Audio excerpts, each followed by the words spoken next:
한 주간도 말씀 묵상 잘하고 왔나요? 잘하고 왔어요. 이제 또 아직도 시험 기간인 친구들이 있어서 말씀 묵상하기가 좀 부담스러운 경우도 있을 것 같아요. 그러나 다시 한번 강조하지만 이런 시기일수록 우리가 감사한 마음으로 우리 주님께 우리 시간을 좀 내어드릴 수 있으면 좋겠습니다. 우리 그 말씀 묵상 열왕기상 하고 있잖아요. 근데 여러분들 그 자꾸 왕의 이름이 막 여러 명 나오고 바뀌고 이러니까 좀 헷갈리죠? 그죠? 예, 그래서 전도사님이 이 예배 끝나고 여러분들한테 그 간단한 그 분열왕국 시대의 연대표 왕 이렇게 순서대로 이렇게 나와 있는 연대표를 파일을 하나 보내줄 테니까 여러분들 읽을 때 그거 보면서 읽으면 조금 더 이해하기가 쉬워요. 예, 거기 연대표의 일부를 전도사님이 여기에 이제 캡처해 왔는데 우리 지난주에 읽었던 내용이 이제 아비야 이쪽 왼쪽이 남유다고 오른쪽이 북이스라엘이에요. 남유다는 아비암 거쳐서 아사왕 하나님 앞에 선한 모습을 보였다라고 평가받는 그 아사왕의 이야기가 나왔죠. 무려 몇 년이나 통치했어요. 41년이나 길게 통치했죠. 그러나 그 기간 동안 북이스라엘은 어때요? 굉장히 많은 왕들이 이렇게 바뀌었죠. 그죠? 근데 참 안타깝게도 모든 왕들이 다 하나님 앞에 어떤 모습을 보였다? 악한 모습을 보였다. 그죠? 예.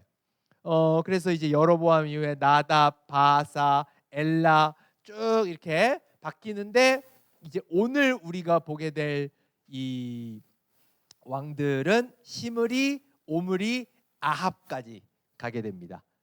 이제 여러분들 오늘 말씀 묵상하면 알겠지만 점점 왕들이 점점 악해져요. 참 안타깝게도. 그래서 이 아합에까지 갑니다. 아합 왕은 악한 왕의 대명사, 끝판왕이라고 그렇게 평가받는 왕이거든요. 예, 참 안타까운 일이죠. 그거에 대한 이야기가 이제 나오게 됩니다. 그리고 이렇게 가장 악한 모습의 왕과 북이스라엘의 타락상이 나올 때 바로 누가 등장하냐? 그 유명한 인물, 선지자 중에 선지자. 선지자의 대표 누구요? 누구? 선지자 하면 누가 먼저 떠올라요? 엘리야. 그죠? 엘리야가 주로 활동했던 시기가 바로 이 아합 왕 때예요. 강한 악이 나타나니까 하나님께서 강한 선으로 이제 하나님의 뜻을 전하시는 거죠. 그죠? 이제 앞으로 여러분들 이 엘리야의 이야기가 길게 나옵니다. 굉장히 흥미롭고 재밌는 이야기가 많이 나오거든요. 그러니까 우리 친구들 말씀 묵상 잘 해줄 수 있으면 좋겠습니다. 자, 그러면은 넘어가서 이제 우리 퀴즈를 두 문제 이제 풀어보도록 합시다. 자, 큐티책 다 덮어주세요. 네, 자 덮어주시고 큐티 못했어도 설교만 열심히 그동안 들었어도 충분히 맞힐 수 있는 문제 냈어요. 그러니까 한번 봅시다. 자, 1번 문제. 나는 누구인가 문제입니다. 나는 누구인가? 자, 첫 번째 제시문. 암몬 여자 나아마의 아들. 너무 어렵죠? 네, 요거 듣고 맞히면 역시나 큰 선물을 전도사님이 주도록 하겠습니다. 10,000원짜리 상품권 주도록 하겠습니다. 없죠? 없어서 하는 말이에요. 찍어도 돼요. 맞출 수 있으면 뭐. 땡! 한 번밖에 기회 없어요. 자, 두 번째 키워드 나갑니다. 이집트 왕 시삭의 침공. 이 왕일 때 이집트의 시삭이 침공했어요. 그래서 막 솔로몬의 금방패 이런 거 다 훔쳐갔어요. 유명한 일화인데 몰라요? 요 성경 좀 어려운가 요 정도는? 좋습니다. 그 다음 넘어갑니다. 요거 나오면 답 바로 나올 것 같은데. 자, 솔로몬의 아들. 그래도 몰라? 동료이 뭔가 아는 것 같은데? 뭐요? 뭐? 호영이. 로호보암 땡. 로호보암 땡 아니고 누구?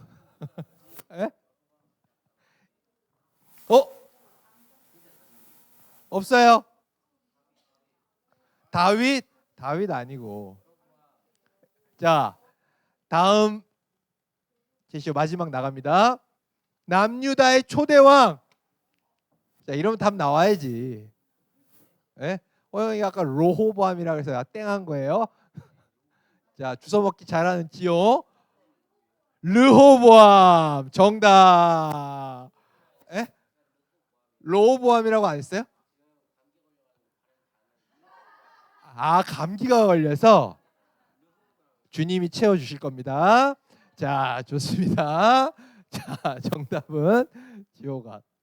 그렇지만 뭐 호영이도 맞은 걸로 상은 없지만 그렇게 하도록 하고. 자, 넘어가 두 번째 문제. 자, 역시 나는 누구인가? 북이스라엘 바하사와의 전쟁. 끊임없이 이 왕 때에 바하사 왕과 전쟁을 했어요. 네, 계속 전쟁했거든요. 어렵죠? 뭐요? 땡.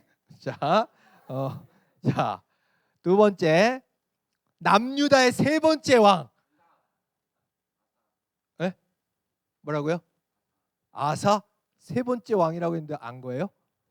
어떻게 알아요? 표를 기억하고 있어요? 아사 맞아요? 맞습니다. 정답. 박수 한번 주세요. 예, 이 여호와 보시기에 선한 왕이라고 평가를 받았던, 그죠? 예. 근데 여러분들 안타깝게도 이게 진짜 정답일까요? 아니죠. 자, 그렇다면 아사 왕이 통치한 기간은 한번 맞췄으니까 수아 41년 어떻게 알아요? 벌써 외웠어요? 이야, 박수. 정답. 무려 실질적으로 다 마치고 상은 하나도 없네요. 예, 주님이 채워주실 겁니다.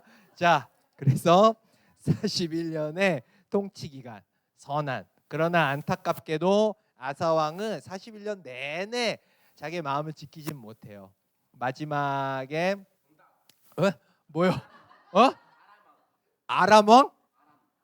나 문제 아닌데요? 왜 갑자기 정답이에요? 네. 아람 왕이 쳐들어왔어요. 야, 대단하다. 내가 하려는 말을 다 안 해. 아람 왕이 쳐들어왔을 때 하나님께 도움을 요청하지 않고 어디다 도움을 요청했어요? 어디다가? 아람 왕한테 요청했어요? 어디다 요청한지 아는 사람? 이건 퀴즈. 이건 몰라요? 맞아요. 그래서 이제 하나님께 먼저 고하지 않은 채로 발에 병이 들고 병으로 죽게 되는, 그죠? 그러니까 이렇게 하나님 앞에 선한 마음, 그 신실함을 끝까지 유지한다는 게 굉장히 어려운 일이라는 걸 아사를 통해 교훈을 주시는 거죠, 그죠? 예. 자, 그러면 이렇게 해서 퀴즈를 풀어봤고 이제 열왕기상 16장 15에서 34절의 말씀을 오늘 묵상해 보도록 하겠습니다. 다시 한번 강조하지만 한 번 읽지 말고 최소한 두 번은 읽으면서 여러분들 하나님이 무슨 마음이실까, 무슨 말씀하고 계신가, 어떤 분이실까를 염두에 두면서 말씀 묵상하도록 하겠습니다. 시작합시다. 해봤죠? 예, 오늘 주일 설교 시작하도록 하겠습니다. 오늘 설교의 제목은 주변 환경이 신앙에 끼치는 영향, 열왕기상 16장 15에서 34절로 준비를 해봤습니다. 전도사님이 아까 묵상 켜놓고 순간 딱 든 생각이, 아까 전도사님이 착각했는데 아람이 쳐들어온 게 아니죠? 호영이 때문에 헷갈렸는데 아람한테 도움을 구한 거였죠? 예, 맞아요. 북이스라엘이 쳐들어왔을 때, 전도사님의 마음을 읽은 호영이 때문에 내가 착각했는데 정정을 하도록 하겠습니다. 지금 이제 앞에서도 잠깐 이야기했지만 오늘 이제 본문은 북이스라엘 왕 시므리, 오므리, 아합으로 이어지는 이 왕들의 이야기가 나오고 있는 것이죠, 그죠? 근데 안타깝게도 이 왕들이 점점 어떻게 된다? 더 악해진다.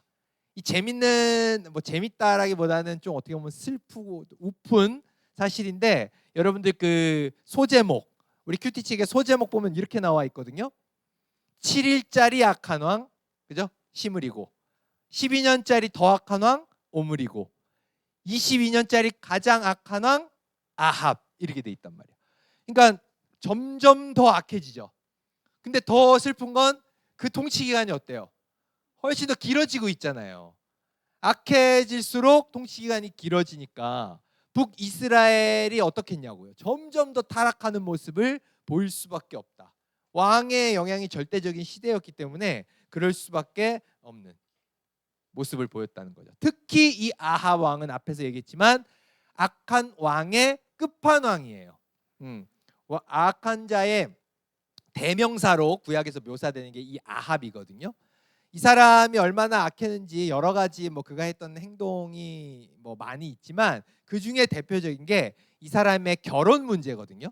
이 사람이 결혼을 누구랑 했냐면 이세벨이라는 사람이랑 했어요. 이세벨이 누구냐? 시돈 왕 엣발의 딸. 시돈이라고 하면은 그 페니키아 지중해 연안에 있는 두로, 시돈 이런 도시 국가들인데 그 시돈의 엣발이라는 사람의 딸이에요. 근데 여기서 엣발이라고 할 때 이름에 무슨 글자가 들어가 있어? 바알 들어가 있잖아요. 바알. 그 당시 그 중동 지역의 가장 강력한 우상신이었던 바알의 이름이 들어가 있잖아요. 엣바알의 이름이 풀어서 얘기하면 이런 뜻이래요. 바알과 함께한 자. 그러니까 얼마나 그 바알에 대한 숭배가 강했으면 이름을 엣바알이라고 했겠냐고요. 그죠? 이 시돈 전체가 완전히 바알 신앙에 휩싸여 있는 그런 곳이었거든요. 근데 그런 곳의 딸과 결혼을 한 거예요. 예전에 전도사님 설교 때 얘기했지만 이 당시에 결혼이라는 건 단순히 막 예쁘네요, 나랑 결혼해 주세요, 해가지고 이런 결혼이 아니에요.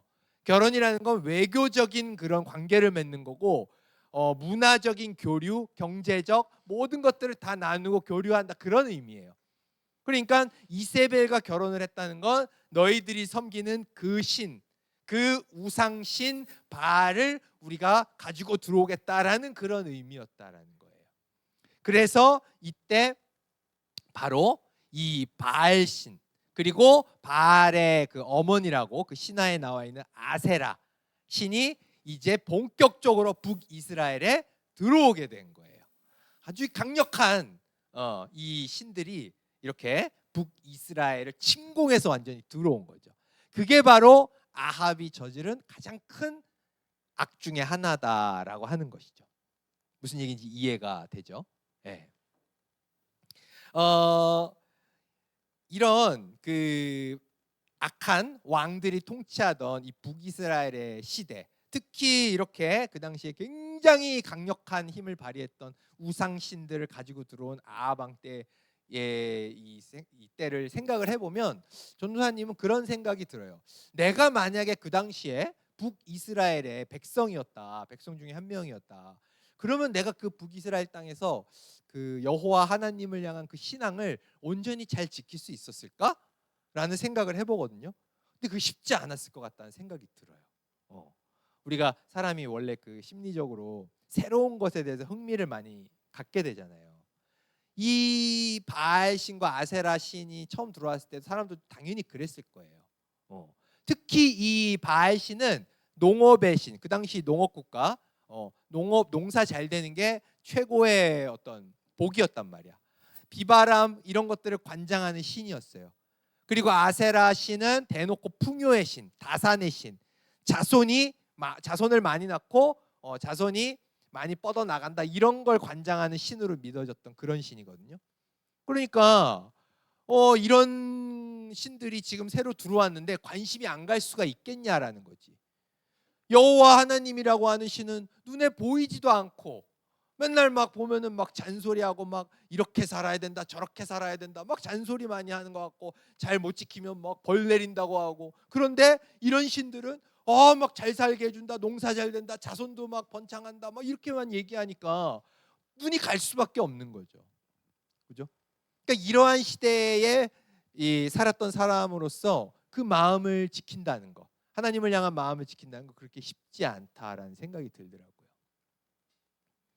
그 되게 오래된 논문이기는 한데 어떤 교수님이 이런 얘기했거든요. 종교의 일치 비율. 내 주변의 사람들, 가족, 친지 이런 주변 사람들과 종교가 일치하는 비율을 조사해서 논문을 내셨어요. 근데 그분이 기독교 신앙에 있어서 북한에서 보자면 부부간의 종교의 일치율이 90%나 된대요. 한국 사회에서. 굉장히 높죠. 그죠? 그러니까 기독교인 뭐 남편을 만나면 기독교인이 될 가능성이 높다. 이런 걸 얘기하는 거잖아요. 그죠? 그리고 부모 자식 간에도 70%나 되는 굉장히 높은 일치도가 있다라는 거예요. 하여튼 뭐 이런 여러 가지 데이터를 통해서 이분이 낸 결론이 종교를 선택한다는 건 특히 기독교를 선택함에 있어서는 주변의 환경, 주변에 어떤 사람이 있느냐가 굉장히 큰 영향을 끼친다라고 이렇게 결론을 내더라고요. 그러니까 내가 기독교 신앙을 선택할 수 있었던 건 내 가족, 내 친지 아니면 내 가까운 친구든 내 주변 사람들이 기독교 신앙이 있었기 때문에 내가 기독교 신앙을 믿을 수 있었다라는 것이죠. 그렇지 않고 다른 신앙의 사람들이 내 주변을 채우고 있었다면 내가 기독교 신앙을 선택하기가 어려웠을 가능성이 높다라는 걸 보여준다는 거예요. 국가에 대한 이야기를 해도 비슷해요. 태국 같은 나라는 불교가 94%래요. 동남아가 다 비슷해요. 인도네시아 87%가 이슬람교래요. 인도가 80%가 힌두교래요. 여러분들이 만약에 이런 나라에 태어났다고 생각해 보세요. 그러면 내 가족, 내 주변 친구들 다 불교든 뭐 이슬람교든 그랬을 거예요. 근데 그런 상황에서 내가 교회도 내 주변에 없는데 내가 하나님을 향해 신앙을 갖는다? 어려운 일이다라는 거죠. 그러니까 이런 국가의 환경, 국가라는 이 환경도 내가 종교를 선택하는 데 있어서 굉장히 큰 영향을 미친다라고 하는 것이죠. 이해되나요? 근데 이러한 데이터를 보고서 세상 사람들은 뭐라고 얘기해요? 이런 걸 보고서 세상 사람들은 이렇게 얘기해요. 그러니까 종교라는 건 우연히 믿게 되는 거야. 네가 뭐 한국에 태어났거나 아니면 뭐 태국에 태어난 거 네가 선택한 거 아니잖아. 네가 우연히 태국에 태어나서 우연히 불교 집안에서 부모님 밑에서 태어났으면 넌 불교 신자가 되는 거야. 그러니까 결국에는 종교라는 건 우연에 의해서 결정되는 거야. 주변 환경이 어떠냐? 우연에 의해서 네가 어떤 종교를 갖게 되는 거야 라고 세상 사람들이 이렇게 분석을 해요. 그러나 우리 신앙인들은 그렇지 않죠? 우리는 그들이 못 보는 걸 보잖아요. 우리가 이 나라에 태어나고 교회에 대한 신앙의 자유가 있고, 그죠? 그리고 교회가 가까운 곳에 늘 있고, 그리고 내 부모든 내 친지든 내 주변의 친구든 누군가가 기독교인이어서 그가 나에게 기독교 신앙을 전해줄 수 있도록 하는 이 모든 환경이 누구의 선한 뜻에 의한 것이라고 우리는 믿는 거예요? 바로 하나님의 그 선한 뜻인 것이다. 그죠? 그래서 이런 모든 주변 환경, 내가 태어난 나라, 내가 태어나고 자라게 된 가정 환경, 친척, 뭐 아니면 친구, 아니면 그 모든 내 주변의 환경, 이 주변 환경을 통해 하나님이 나를 교회로 불러주셨다. 그리고 하나님을 믿을 수 있도록 세팅해 주셨다라고 하는 것, 이걸 우리가 영적인 눈으로 볼 수 있다라는 것이죠. 그래서 여러분들이 지금 이곳에 와서 지금 하나님께 예배드릴 수 있다라고 하는 걸 분명히 성경에서는 우리에게 알려주고 있다는 것이죠. 그래서 바울이 그 유명한 이 이야기를 성경에 담아놨죠. 우리 같이 한번 읽어볼까요? 같이 한번 다 같이 시작. 우리가 알거니와 하나님을 사랑하는 자 곧 그의 뜻대로 부르심을 입은 자들에게는 모든 것이 합력하여 선을 이루느니라. 이렇게 여기 뭐라고 돼 있어요? 그의 뜻, 하나님의 뜻대로 부르심을 받은 자, 바로 우리죠. 하나님이 우리를 선택하신 거예요. 우리가 선택한 게 아니라 하나님이 우리를 선택하신 거예요. 그래서 부르신 거예요. 너를 구원의 백성, 하늘나라의 백성으로 초대한다, 불러주신 거예요. 근데 그렇게 불러주시기 위해서 어떤 방법을 쓰신 거예요? 내 주변의 모든 것, 내가 태어난 나라, 내 부모님, 일가, 친척, 내 친구, 내가 겪게 될 사건, 내가 주변에서 보게 된 여러 가지 미디어, 모든 것들, 그 모든 주변의 환경, 그 모든 것들을 통해 어때요? 나를 하나님께로 불러주신 거예요. 그 모든 것들이 합력해서 힘을 합쳐서 선을 이루게 해주셨다는 거예요. 여기서 선이라는 게 뭐예요? 바로 우리가 하나님을 믿고 하나님을 의지할 수 있게 해주셨다는 거. 그게 바로 선인 거예요. 하나님께서 우리가 태어나기도 전에 만세 전부터 모든 걸 세팅해 놓으신 거예요. 우리가 하나님을 향한 신앙, 교회의 성도가 될 수 있도록 그 주변 환경을 만들어 주셔서 우리가 어때요? 이곳에 와서 하나님을 찬양하고 하늘나라의 백성이 될 수 있게 되었다. 우리가 이것에 대해서 얼마나 감사한지 모릅니다. 그죠? 이제 오늘 추수감사주일이죠. 그죠? 우리 추수감사주일에 하나님께 많은 것들을 감사해야겠죠. 많은 걸 받았잖아요. 그런데 전도사님은 이 설교를 이제 마치면서 우리 친구들에게 강조하고 싶은 것, 우리가 감사해야 될 건 많은 부분들을 감사해야 돼요. 건강을 주셔서도 감사하고, 뭐 여기 우리 친구들 과일들 많이 가져왔는데 이 과일, 탐스러운 과일들 우리가 먹게 해주신 것도 감사하고, 온갖 것들이 다 감사해요. 그죠? 그러나 제일 감사한 게 뭐예요? 제일 감사한 것, 바로 내 주변의 모든 것, 내가 겪은 모든 일들, 내 주변의 모든 사람들이 다 합력하여 내가 선을 이룰 수 있도록 한 것, 하나님을 찬양하는 구원의 백성이 되도록 하나님이 그 모든 것들, 주변 환경을 세팅해 주신 것, 이게 가장 감사한 일 아닌가라는 생각이 들었다는 것이죠. 이제 설교를 마치도록 하겠습니다.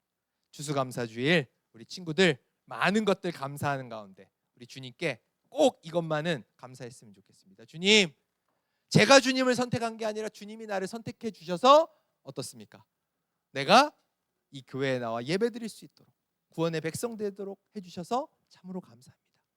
이 감사가 우리 친구들의 마음에서 진심으로 우러날 수 있게 되기를 간절히 소망합니다. 이 시간 우리 같이 기도했으면 좋겠습니다. 오늘 설교의 내용을 우리가 생각하면서, 주님, 우리가 주님을 선택한 게 아니라 주님이 우리를 선택해 주셨고 교회로 불러주셨습니다. 그것에 대해서 참으로 감사합니다. 우리 주변을, 우리 둘러싼 모든 주변 환경들이 다 합력해서 내가 선을 이룰 수 있도록, 내가 하나님을 바라보고 하나님을 예배할 수 있도록, 지금 이 자리에 나와 하나님께 찬양할 수 있도록 하여 주신 그 은혜에 감사합니다. 이것이 나의 인생의 가장 감사한 기도 제목입니다. 진심의 마음을 담아서